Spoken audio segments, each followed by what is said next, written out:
So now that we're done with the header, we want to create the form now. So simply, this is the form. Like it's the same is going to be for the sign in and sign up. It's going to share the same side, the same buttons, and also the same input. So by creating one, we already create the other one. We just change the validation schema for them. So as it's similar, we can just start working on it. It's actually pretty simple, just by going like this and under the header, because I want it to be still in the container. So as you see, every container, this one in the left is a for container and the one on the right is another container, and you're going to see why. So under it, just after the header, I can go sars.login and then form, and then we're gonna have the each one, which is gonna say sign in, and then we're gonna have the paragraph tag, and simply I'm gonna copy this from here. You just simply use whatever you like. It's not that important for me because this is just for teaching purposes. For you, just make it something that goes with what you sell or what you want to say to them. Okay, and after the p tag, simply right here, normally this is where you have the form, and inside you have your action stuff, and then you can have like an input or two or whatever you like. This is like usually how to create a form in basic HTML. And as you see, later to fresh, and you're going to see the inputs. But what we're going to do is simply different, because I don't want to use the boring form, okay, because we want to use this cool verification and validation. So there is something called Formic, and Formic simply allow you to create a form, but it's a cooler form. Okay, it allows us to, like, for example, use some validation schema to validate what we write right here, and to validate that we need another tool that is called Yap. We create these schemas. So it's simply a combination of Formic, which is simply a form. It's just like the way you call it, it calls a form, and then to verify the input you can use Yap. So simply, if you go back right here, first of all, let me cut this form from here, and then open the console, and we're gonna go yarn add, and then we're gonna install Formic and also Yap like this. So enter and let it install. And then simply right here, what you can do is actually pretty simple. Just after the, let me just see, so this is the form. Okay, so after the p tag, I can go right here and then use Formic, and then this is Formic, and then you open, sorry, parentheses first inside it, and this is gonna be form, and just simply return everything inside right here. It's just gonna be the form that we have. Okay, or simply we don't use parentheses right here, because simply we're gonna return like a an HTML thing, okay, an HTML tag, for example, like this. Okay, and you can write whatever right here, but instead of that, we're gonna return the form like that. Okay, sorry, this is gonna be form for Formic, not the normal form, like that. Okay, and inside this form you can have like usual input like that, but the thing is we need to import for, okay, this is wrong, Formic, and also this is form. Okay, and then I can take both, go up top, import partially Formic, sorry, and then form. Like, I got distracted before because my phone was ringing, that's why I got distracted, so sorry for that. And this is just simply gonna be Formic like this. And if you go back right now, everything is fine. Let me make sure, if I go back right here, and you see this is normally a form that we have with an input. And if you even go and inspect elements on what you see right here, okay, let me just show you. If I zoomed in right here, let me, how I can get this down. If you can see right here, okay, as you see, this is just simply a form. At the end of the day, we just wrote all of this code to Formic that returns like the element form, and then to return the form of it from all of this, and then we have the input inside it. That's just simply how to create a form using Formic. And now let's style this a little bit. One thing that we want to do first is actually go back to the size, and let me comment this and go back and see. Okay, let me refresh that. And let me go back to the natural zoom in reset. Okay, when we work on the rest of the page is gonna go to the right place, and this is, should not be, where is it, 370, just should be 300. Okay, after adding the form, it makes sense right now, and it's actually the right space between them. Also want to go to the form and actually work on the H1 and the rest of this. So where is it? Okay, so this is the header, and then this is gonna be the form. Okay, so the login form, and then we're gonna margin top 1rem, so I have some space from the top. And then for the each one, I'm gonna go for the font size to be 50 pixel, and then also for the margin to be 0, so we remove the margin, the default one. And then for the paragraph, which is gonna make this color, let me just, we're not gonna use this a lot, so let me just 6.9 and then 6.7.9 B, and then we're gonna go to the form inside. As I told you before, form make just generates a normal form, so we can just simply add the margin tab to be 2 rem. Let me go back right now. This is how I want it actually, which is way better. And now what we want to do is actually work on the form, which is like the inputs. Exactly, we're going to work on the inputs because we're going to have many inputs. And if you go back right here, you can see that every input you see right now has like, you know, this shape and this color background and all the other stuff. And on the left side we have this icon, which is like, you know, describe what the input is. And also we have the input that we write our information in. So what we want to do right now is actually have it as a component, because as you see, it has this error state and it has this pop-up and all the other stuff.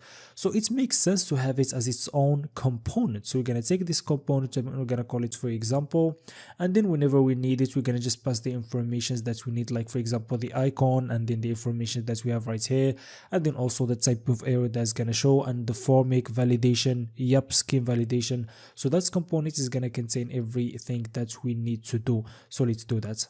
Carefully follow me. I'm just gonna remove the input from this form. We no longer need it. We can simply go to the components and we create a new folder.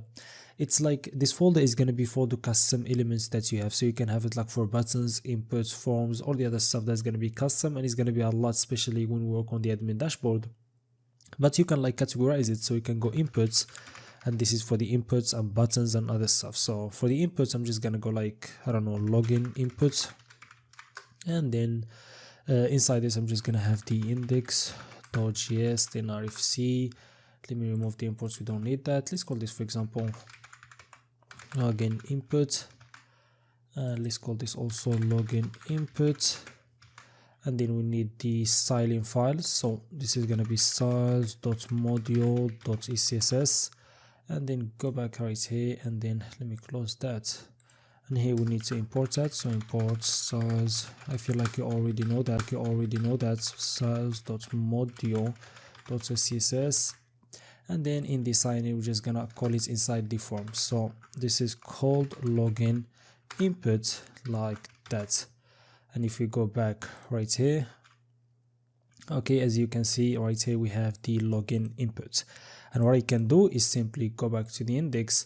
This div, we're gonna add a class name to it, and the class name is gonna be just styles. Let's call it input. So it doesn't matter because we're using models, so this is like the input class name is only available in this scope. Okay, so that's what makes this really beautiful using the model approach. Okay, so that's the input, and then right here we're gonna have the icon.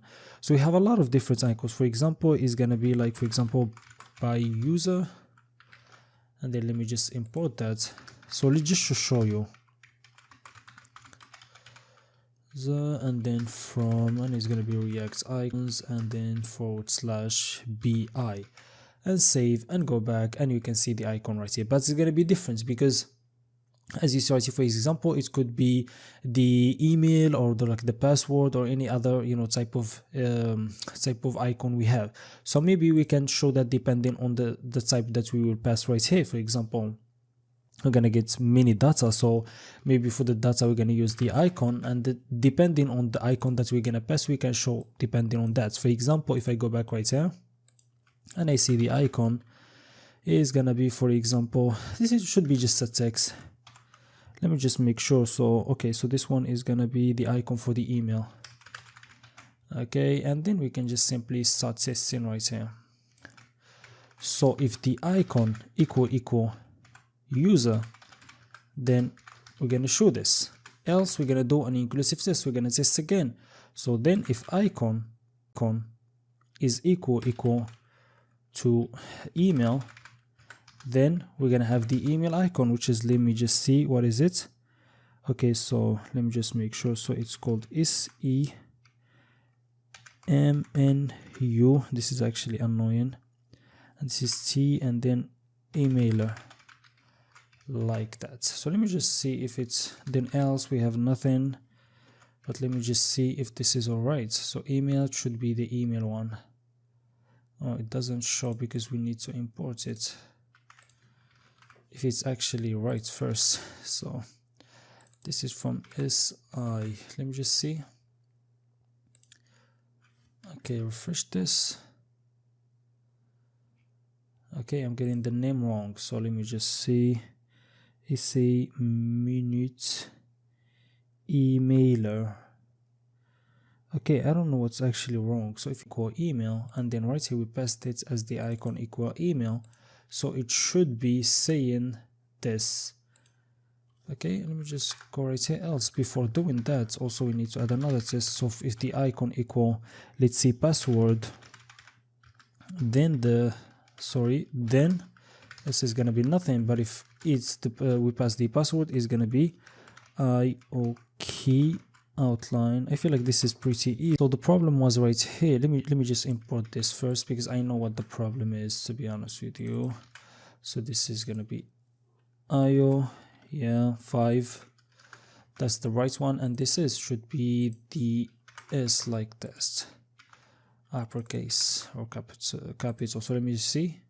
Okay, so now we can see it, and depending on the type that we pass in, we can change those. So if we pass in the user in the icon, it's going to be the user icon. If it's email, it's going to show this icon. If it's password, it's going to show this. So for example, if I went right here and change this to password and go back right here, this is what's going to see, this one for the password. Just wait a little bit. I feel like this is pretty simple. I just got the name wrong first, but this is very, very simple. And after that, so inside the input itself, we're gonna have the actual input like that. And let me just go back and show you. Yes, like that. But for the type and the other stuff is gonna be a bit different. So for example, for like the placeholder, it could be like the placeholder that we're gonna pass in the here, right here. So for the attributes that we pass, or like, I forgot what you call them, we pass I forgot. So this is going to be placeholder. Okay, if you go back and take this, and props, sorry, we call them props. So placeholder, and then you can pass the placeholder that you want. For example, for us, it could be like, I don't know, email address, something like this. Yeah, so the placeholder is email address. So the placeholder, the value of its placeholder is going to be coming from here from the props, and then we can show it right here simply, and it's going to be email address. But as you see, this is pretty simple. So before like adding any formic stuff and any other stuff, let's actually like work on the size. So if we work on the size, it's going to look better. Then we can actually work on a lot of logic behind this, and you're going to see how I'm going to do it. So let's do that. Let's go back right here, go back to the size. And this is for the size for the input. So I'm gonna go dot input, and this is the div that holds everything, position relative, and then we're gonna have a max width. We don't want it to be more than 380 pixels. Save that, cut this, and then right here we're gonna have the width. Okay, the width to be 100%, so it takes the 380, and then we're gonna have the background color.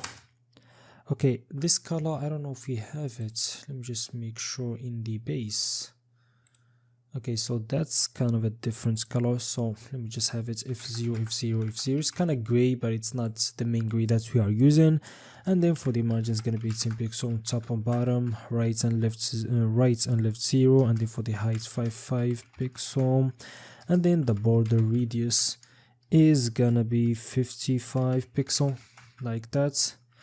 And then this is kind of similar, and then the display will have grid, so we're gonna place it as columns, and for the grid same place columns. The left side, which is gonna be for the icon, is gonna be take 15%, and the rest is just gonna be 85%, or you can just add auto and it's gonna do the same. And then we're gonna have align items to be center, and then we need the padding top and bottom 0, but from right and left 1 rem, and then also margin bottom 1 rem. And then let me see position, we've added its relative, margin bottom. Okay, and then we're gonna go to the SVG inside, which is the icon, and I'm gonna have the width 25 pixel, the height's gonna be the same. And then also for the stroke, some stroking is like filling, just stroking is like for the borders, and filling is like for inside, and that depends on the icons, because some of the icon is just like aligns, and some icons be filled with a color, so we're gonna do both of them. So this is gonna be 66666, and then 9A. I hope this is the color. So let me just see how many sixes. It should be 6, yeah, this one. And we're gonna do the same, but this is the second one is gonna be fill, like that. And then we're gonna go, let me just see the difference. Okay, now this is way better. And then we can go to the input. Okay, after this, okay, this is gonna be input, And for the input, I'm just gonna have the background to be none, so we're not gonna have any background, or just transparent. And then the outline is gonna be none, and then the border also none. So no border and no outline. When you click on it, nothing gets added. And the line height, the line height for the text is gonna be 1, and then the font weight 600. Font size is gonna be 1.1 rem, and then the color is just simply gonna be the hex value 333. And then for the placeholder, okay, so for the placeholder inside the input placeholder, you don't need to actually to have it as 2:1 is enough. And then just simply let me change the color to okay, this EAA, and then also the font weight to be 500. And this is like a basic styling for what we need. And as you see, we have it right here, my guys. Okay, let me just go for the reset. Yeah, I like it. If you want to change the font weight, if you don't like to have this font weight for the placeholder, so it looks, I don't know, depending on your needs. If you go, you can have it like that. It's kind of similar. It's like 400 to 500, not big difference, but I like it. Let me see if it's actually working. So if I change this red, let me refresh this. It doesn't work. So maybe we are in the inputs. Maybe we need the second one, or maybe we don't. Let me just see. Yeah, we do. So that was my bad. Sorry, you actually did that. Okay, I can be stupid sometimes. I'm allowed to. I'm still teaching you a lot of good stuff. So as you see right now, this is how it looks, and that's probably like the main thing. Still a lot of other things that we need to add and change, but this is like the basic styling for the inputs.